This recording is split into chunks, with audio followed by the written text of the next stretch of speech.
Welcome to WagerTalk TV. I'm Kelly Stewart, back with our Sports Betting 101 series with Teddy Covers at Teddy_Covers. If you guys have any questions for him on Twitter. Teddy, I'm going to tell a story to start this one out. So let's call it 8 years ago, probably when live betting really started coming out, and I'm just clicking away. Saints just marching down the field, just clicking away. Saints give up 2 touchdowns late. I lose it all. And I have this terrible thought of, why did I live bet all this stuff now and just set it all on fire because of a fourth quarter collapse? Kind of one of those weird things. So I had a bad taste in my mouth about live betting. Circle back around about 8-9 years later, I've kind of learned how you should be live betting, and that's not just going completely off the deep end. So I want you to kind of go through how you prefer to live bet sports. Well, I mean, it's funny because about 8 or 9 years ago, I did a video with the 30 for 30, in fact, for Chad Millman with ESPN. Okay. When I was live betting over at the M, and at the end of it, I made a small percent. You know, I made a couple $100 right at the end of a whole bunch of live bets. And he looked at me and he goes, "Well, you know, you worked that hard for that, you know." And I'm like, "Yeah, it's fine. That's, you know, yeah, yes, I'm happy."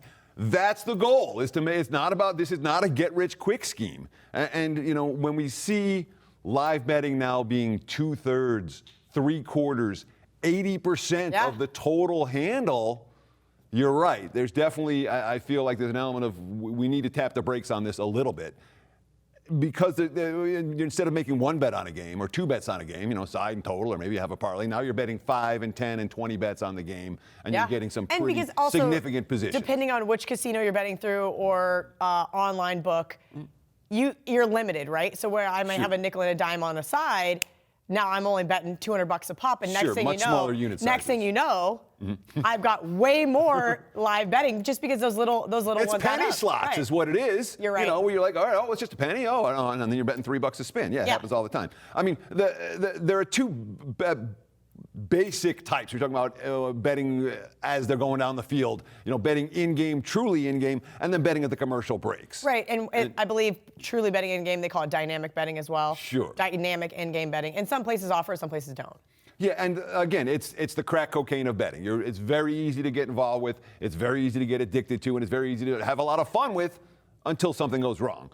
I tend to prefer to be making my quote-unquote live bets during the timeouts because it gives me 2 edges. It gives me a chance to line shop, and it gives me a chance to think about it. And for me, those are 2 things that help.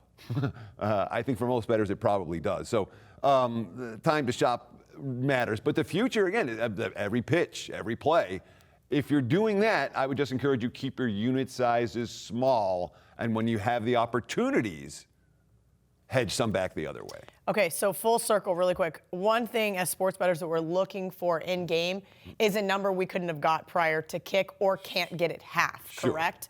Can you kind of go through that a little bit real quick? Yes and no. I mean, okay, you've been waiting all week for a 3.5, and the other team comes down and marches down the field into the end zone, and I guess now you're getting 7.5. You know?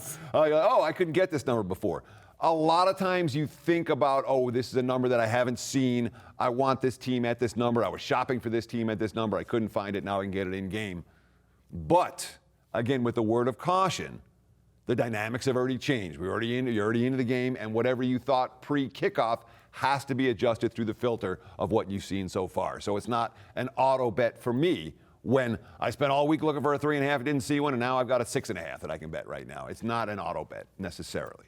All right, great stuff from Teddy. Sports Memo Text Club. Guys, it's 100% free. Just text Sports Memo to 33222 to get a $10 welcome bonus just for signing up, plus free picks and other Text Club only offers.